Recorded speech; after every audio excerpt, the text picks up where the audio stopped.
and welcome to another episode of Real Legal Talk. I'm Joette and this is Jen, and we're with KEILY, Mira Law. Today's episode, we are talking about inspections and the types of inspections a home buyer can have when purchasing their home.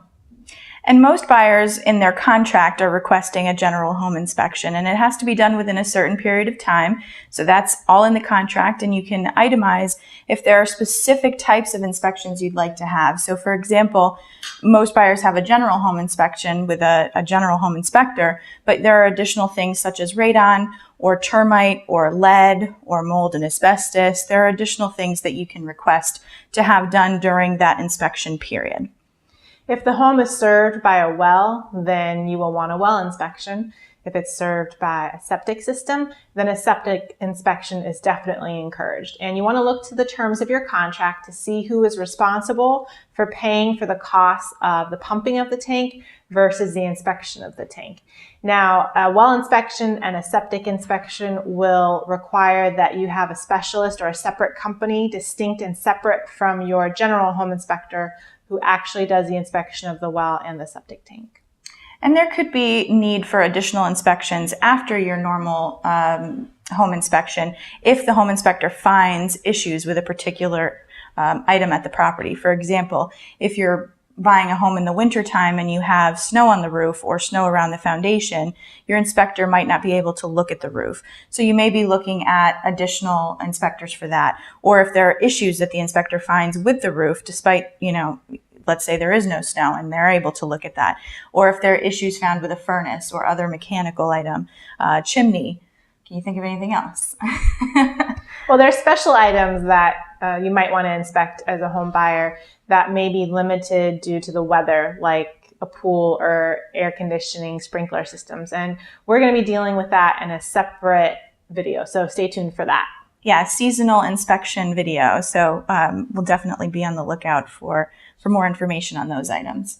But for the most part, an inspector is not going to be able to see certain things. Some general inspectors won't move furniture, for example, or they can't see behind the walls. So if they happen to find something that highlights an issue and that issue requires the need for a follow-up specialist, then you'll be looking at those additional inspectors. And definitely make sure that your home inspector is turning on appliances, running the dishwasher, flushing toilets, turning on sinks, turning on the oven, things of that nature, because those types of items are things that you're going to be using as a buyer and when you live in your home, and you want to make sure that those items work, and that if they don't, that's something that you can negotiate during the inspection negotiation period.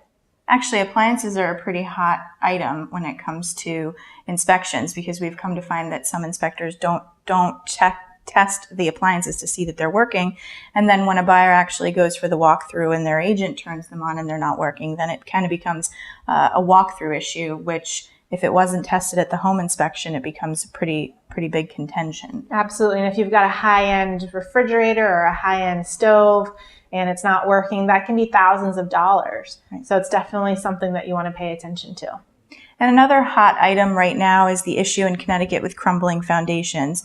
And there have been, that's going to be a topic of an entirely separate video, which be on the lookout for that, because this is a very important issue and an up-and-coming legal issue that is changing the way that banks are looking at it, the way that buyers are going to be inspecting homes in the future. So definitely be on the lookout for that. But this crumbling foundation issue is just another factor that's going to lead to further inspections, which in the state of Connecticut can only really be done by an engineer at the current moment. So be on the lookout for that.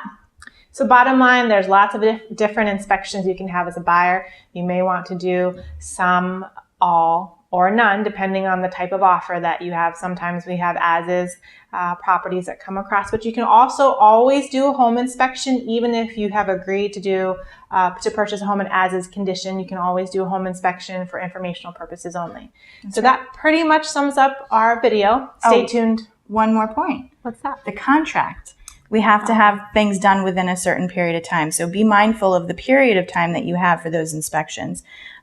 Sometimes it's within 10 days of signing the contract. Sometimes it's within 14. I know Fairfield County can be a little bit different as to the fact that they don't even have an inspection contingencies. Right.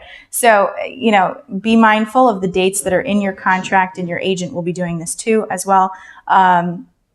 To make sure that if you need extensions for additional inspections, you're giving yourself the time to do that. You're asking for those extensions, or if there's an extension of a negotiation period, that you're asking for that too. So to Jen's point, typically, let's say you reserved yourself 10 days within the contract to do these inspections that you've opted to do.